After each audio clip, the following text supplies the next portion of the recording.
സങ്കീർത്തനങ്ങൾ 49 അധ്യായം 1 മുതൽ 20 വരെയുള്ള തിരുവചനങ്ങൾ. സമ്പത്തിന്റെ നശ്വരത. ജനതകളെ ശ്രദ്ധിക്കുവിൻ, ഭൂവാസികളെ ചെവിയോർക്കുവിൻ. എളിയവരും ഉന്നതരും ധനികരും ദരിദ്രരും ഒന്നുപോലെ കേൾക്കട്ടെ. എന്റെ അധരങ്ങൾ ജ്ഞാനം പ്രഘോഷിക്കും, എന്റെ ഹൃദയം വിവേകം മന്ത്രിക്കും. സുഭാഷിതത്തിന് ഞാൻ ചെവി ചായിക്കും.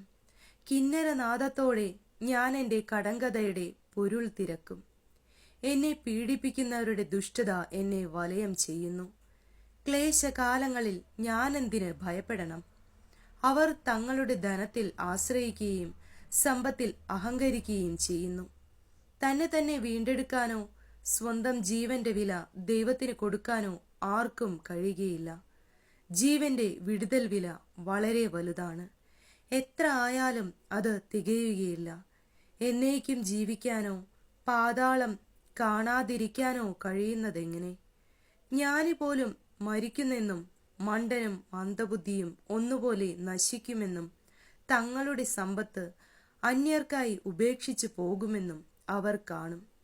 ദേശങ്ങൾ സ്വന്തമെന്ന് അവകാശപ്പെട്ടെങ്കിലും ശവകുടീരങ്ങളായിരിക്കും അവരുടെ നിത്യവസതി, തലമുറകളോളം അവരുടെ വാസസ്ഥാനം. മനുഷ്യൻ തന്റെ പ്രതാപത്തിൽ നിലനിൽക്കുകയില്ല. മൃഗങ്ങളെപ്പോലെ അവനും നശിച്ചു പോകും. വിവേകമറ്റ ആത്മവിശ്വാസം പുലർത്തുന്നവരുടെ വിധിയും തങ്ങളുടെ സമ്പത്തിൽ ആനന്ദിക്കുന്നവരുടെ അവസാനവും ഇതുതന്നെ. ആടുകളെപ്പോലെ അവർ മരണത്തിന് വിധിക്കപ്പെട്ടവരാണ്. മൃത്യുവായിരിക്കും അവരുടെ ഇടയൻ. നേരെ ശവക്കുഴിയിലേക്ക് അവർ താഴും. അവരുടെ രൂപം അഴിഞ്ഞുപോകും.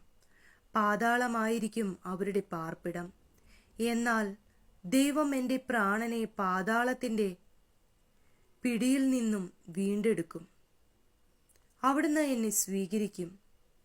ഒരുവൻ സമ്പന്നനാകുമ്പോഴും അവന്റെ ഭവനത്തിന്റെ മഹത്വം വർദ്ധിക്കുമ്പോഴും നീ ഭയപ്പെടേണ്ട. അവൻ മരിക്കുമ്പോൾ ഒന്നും കൂടെ കൊണ്ടുപോവുകയില്ല. അവന്റെ മഹത്വം അവനെ അനുഗമിക്കുകയില്ല.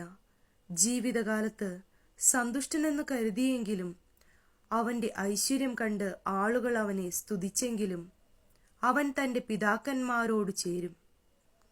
ഇനിമേൽ അവൻ പ്രകാശം കാണുകയില്ല. മനുഷ്യൻ തന്റെ പ്രതാപത്തിൽ നിലനിൽക്കുകയില്ല. മൃഗങ്ങളെപ്പോലെ അവൻ നശിച്ചു പോകും.